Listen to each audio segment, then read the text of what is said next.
குட்டியை பிடிக்கும் போது எப்படி குட்டியை பிடிக்காது, அதுதான் அதை பிடிச்சிக்கும். அப்போ நம்ம என்ன செய்யணும்னா, நீ முதல்ல குரங்கு மாதிரி வாழணும். எப்படி இங்கேருந்து அங்கே தாவறது, அங்கேருந்து இங்கே தாவறதா? 4 நாளைக்கு ஒரு கடவுள், 2 நாளைக்கு ஒரு கடவுள், 3 நாளைக்கு ஒரு கடவுள். நீ ஐயப்பனை கும்புறதா இருந்தால் மாலையை கழட்டவே கூடாது.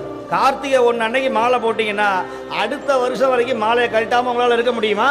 ஐயப்பனை கும்பிடுறீங்க, அடுத்த நிமிஷம் கழட்டி வச்சுருவீங்க, ஐயப்பனை மலையேற்றி விட்டுறீங்க. புரட்டாசி மாதம் கோவிந்தா கோவிந்தான்னு பெருமாளை அப்படியே வரிஞ்சு கொண்டு கும்பிட்றீங்க. புரட்டாசி 30 முடிஞ்சதுன்னா கோவிந்தனை மலைக்கு வேலை அனுப்பிச்சிடுறீங்க. மாரியம்மா காளியம்மாங்கிறீங்க. சித்திரை மாதம் முடிஞ்சதுன்னா ஆடி கூழ் முடிஞ்சதுன்னா அந்த அம்மாவை ஆடமாக உட்காந்துருமாங்கிறீங்க. அது அனாதையாக உட்காந்துருக்கு. அடப்பாவி, ஆடி மாதம் முழுக்க அது கும்பிட்டியடா.